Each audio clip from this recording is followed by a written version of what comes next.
ಬಾಯ್ ನ್ಯೂಸ್ಗೆ ಸ್ವಾಗತ.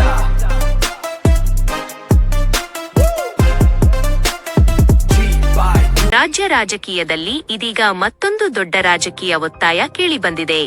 ಹೌದು, ಆಹಾರ ಮತ್ತು ನಾಗರಿಕ ಸರಬರಾಜು ಸಚಿವರಾದ ಕೆಎಚ್ ಮುನಿಯಪ್ಪ ಅವರಿಗೆ ಉಪಮುಖ್ಯಮಂತ್ರಿ ಹುದ್ದೆ ನೀಡಬೇಕು ಎಂದು ಚಿಂತಾಮಣಿ ನಗರದ ಪ್ರವಾಸ ಮಂದಿರದಲ್ಲಿ ದಲಿತ ಪರ ಸಂಘಟನೆಗಳ ಒಕ್ಕೂಟ ಹಾಗೂ ಮಾದಿಗ ಸಮುದಾಯದ ಮುಖಂಡರುಗಳು ಬೃಹತ್ ಪತ್ರಿಕಾಗೋಷ್ಠಿ ನಡೆಸಿ ಸರ್ಕಾರವನ್ನು ಆಗ್ರಹಿಸಿದ್ದಾರೆ. ಪತ್ರಿಕಾಗೋಷ್ಠಿಯನ್ನುದ್ದೇಶಿಸಿ ಮಾತನಾಡಿದ ಮುಖಂಡರು, ಸಚಿವ ಕೆಎಚ್ ಮುನಿಯಪ್ಪ ಅವರು ಕಳೆದ 40 ವರ್ಷಗಳಿಗೂ ಹೆಚ್ಚು ಕಾಲದಿಂದ ರಾಜಕೀಯದಲ್ಲಿ ಸಕ್ರಿಯರಾಗಿದ್ದು ಹಿರಿಯ ನಾಯಕರಾಗಿದ್ದಾರೆ. ಸ್ವಾತಂತ್ರ್ಯ ಬಂದು 78 ವರ್ಷಗಳಾಗುತ್ತಾ ಬಂದರೂ ಸಂವಿಧಾನ ಜಾರಿಯಾಗಿ ದಶಕಗಳೇ ಕಳೆದರೂ ದಲಿತರಲ್ಲಿ ಶೋಷಿತರಾದ ಮಾದಿಗ ಸಮುದಾಯಕ್ಕೆ ಸೂಕ್ತ ರಾಜಕೀಯ ಅಧಿಕಾರ ಸಿಕ್ಕಿಲ್ಲ. ರಾಜ್ಯದಲ್ಲಿ ಬಹುಸಂಖ್ಯಾತರಾಗಿರುವ ಮಾದಿಗ ಸಮುದಾಯಕ್ಕೆ ಈ ಬಾರಿಯ ಸಚಿವ ಸಂಪುಟದ ಪುನಾರಚನೆ ಅಥವಾ ಬದಲಾವಣೆಯ ಸಂದರ್ಭದಲ್ಲಿ ಸೂಕ್ತ ಸ್ಥಾನಮಾನ ಸಿಗಲೇಬೇಕು ಎಂದು ಒತ್ತಾಯಿಸಿದರು.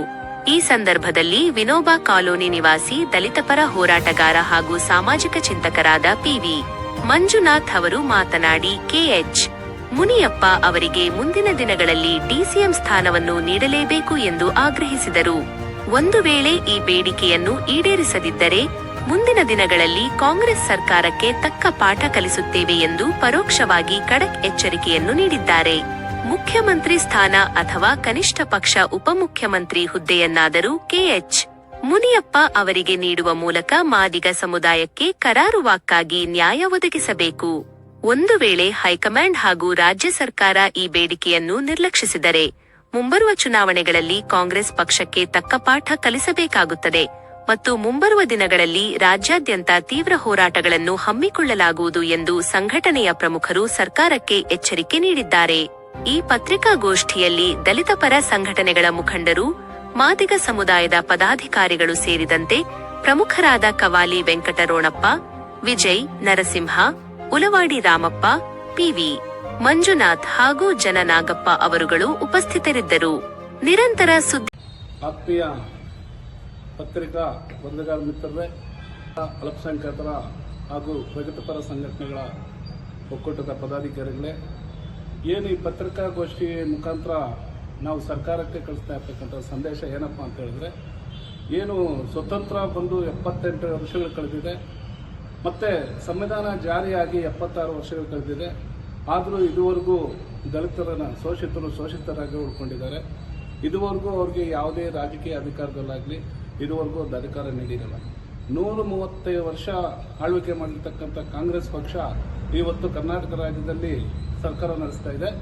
ಆದರೆ 2.5 ವರ್ಷ ಅಂತ ಹೇಳ್ಬಿಟ್ಟು ಏನವರ ಒಂದು ಸೆಟಲ್ಮೆಂಟ್ ಮಾಡ್ಕೊಂಡಿದ್ರು, ಅದು ಇವಾಗ ಕೂಡಿ ಬಂದಿದೆ.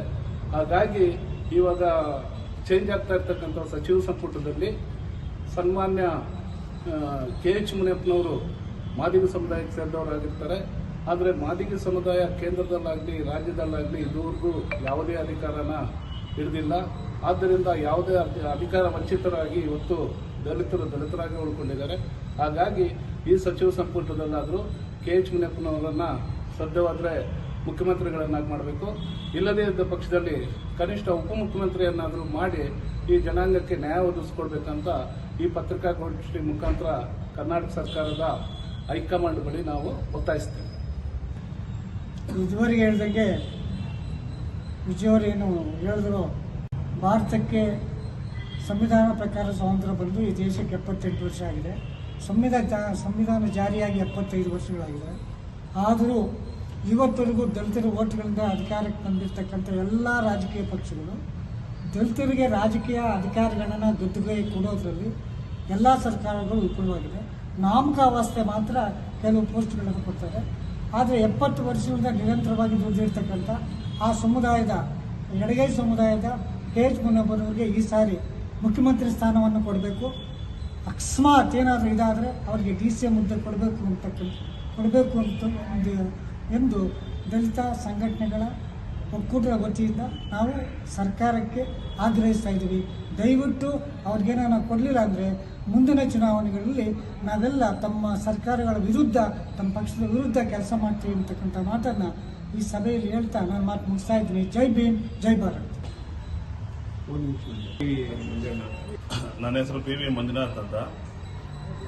ಮಾದಿಗದ ನಡವಳಿಯಿಂದ ಇವತ್ತು ಪತ್ರಿಕೆ ವರದಿಯಿಂದ ವಿಚಾರಣೆ ಹೇಳ್ತಾ ಇದ್ದಾರೆ. ಸುಮಾರು ವರ್ಷಗಳಿಂದ ದಲಿತ ಸಮುದಾಯದಿಂದ ಆಯ್ಕೆಯಾಗಿ ಸುಮಾರು 40 ವರ್ಷಗಳ ಮೇಲೆಯಿಂದ ರಾಜಕೀಯದಲ್ಲಿ ಒಳ್ಳೆಯ ಸ್ಥಾನಮಾನದಲ್ಲಿ ತಗೊಂಡು ಒಳ್ಳೆ ಉನ್ನತ ಇದರಲ್ಲಿ ಬೆಳೆದಿದ್ದಾರೆ. ಈಗ ನಡೀತಾ ರಾಜಕೀಯ ಇದರಲ್ಲಿ ಅವ್ರಿಗೆ ಒಳ್ಳೆ ಸೀನಿಯಾರಿಟಿಯಲ್ಲಿ ಅವ್ರು ಮುಂದೆ ಇದ್ದಾರೆ. ಕಾರಣ ಅವ್ರಿಗೇನು ಉಪಮುಖ್ಯಮಂತ್ರಿಯಾಗಿ ಏನು ಪದವಿ ಕೊಟ್ಟು ಅವರಿಗೆ ಗೌರವಿಸಬೇಕಂತ ತಮ್ಮಲ್ಲಿ ಪ್ರಾರ್ಥನೆ ಮಾಡ್ತಾ ಇದ್ದೀವಿ. ಉಪಮುಖ್ಯಮಂತ್ರಿ ಪದವಿ ಕೊಟ್ಟು ಮಾಡಬೇಕಾಗಿ ತಮ್ಮಲ್ಲಿ ಕೇಳ್ತೇನೆ. ಮುಂದಿನ ಚುನಾವಣೆಯಲ್ಲಿ ಕಾಂಗ್ರೆಸ್ ಪಕ್ಷಕ್ಕೆ ತಕ್ಕ ಪಾಠ ಕಲಿಸ್ಕೊಡ್ತೀವಿ ಅಂತ ತಮ್ಮಲ್ಲಿ ವಿನಂತಿಸುತ್ತೆ. ಸಂಘಟನೆಗಳ ಒಕ್ಕೂಟ ಮಾದಿಗ ದಂಡೋರರ ಪದಾಧಿಕಾರಿಗಳ ಎಲ್ಲ ಸಮ್ಮುಖದಲ್ಲಿ ಈ ಒಂದು ಪತ್ರಿಕಾಗೋಷ್ಠಿಯ ಮುಖಾಂತರ ಏನು ನಮ್ಮ ಕರ್ನಾಟಕ ರಾಜ್ಯದಲ್ಲಿ ಈಗ ಪರಿಶಿಷ್ಟ ಜಾತಿ ಜನಾಂಗದಲ್ಲಿ ಒಳ ಮೀಸಲಾತಿಯ ವಿಚಾರದಲ್ಲಿ ಏನು ನಮ್ಮ ಮಾದಿಗ ಸಮುದಾಯ ಕರ್ನಾಟಕ ರಾಜ್ಯದಲ್ಲಿ ಬಹುಸಂಖ್ಯಾತರಾಗಿ ಇದ್ದೀವಿ. ಆ ಬಹುಸಂಖ್ಯಾತರಾಗಿರುವ ಕಾರಣ ನಮ್ಮ ಈಗ ಕೊಡುವ ಸಚಿವ ಸಂಪುಟಗಳಲ್ಲಿ ಏನಿವಾಗ ಡಿ ಕೆ ಶಿವಕುಮಾರ್ ಅವರು ಸಿಎಂ ಮುಖ್ಯಮಂತ್ರಿಗಳಾಗಿ ಆಯ್ಕೆಯಾಗಿದ್ದಾರೆ. ಅವ್ರಿಗೆ ಇದು ಮಾಡಿ ನಮ್ಮ KH ಮುನಿಯಪ್ಪನವರಿಗೆ ಸಿಎಂ ಪೋಸ್ಟ್ ಅನ್ನ ಕೊಡಬೇಕು, ಮುಖ್ಯಮಂತ್ರಿ ಸೀಟನ್ನ ಕೊಡಬೇಕು. ಬಹುಸಂಖ್ಯಾತರಾಗಿರುವ ಮಾದಿಗರಿಗೆ ಕನಿಷ್ಠ ಪಕ್ಷ DCM ಆದ್ರೂ ಮಾದಿಗ ಸಮುದಾಯದ KH ಮುನಿಯಪ್ಪನವರು ಕೊಡಬೇಕು. ಕೊಡದಿದ್ದ ಪಕ್ಷದಲ್ಲಿ ಮುಂದಿನ ದಿನಗಳಲ್ಲಿ ಕಾಂಗ್ರೆಸ್ ಪಕ್ಷಕ್ಕೆ ತಕ್ಕ ಪಾಠವನ್ನು ಕಲಿಸ್ತೀವಿ ಮತ್ತೆ ಹೋರಾಟಗಳನ್ನು ನಾವು ರೂಪಿಸಬೇಕಾಗ್ತದೆ. ಈ ಸಂದರ್ಭದಲ್ಲಿ ಎಚ್ಚರಿಕೆಯನ್ನು ಕೊಡ್ತಾ ಇದ್ದೀವಿ.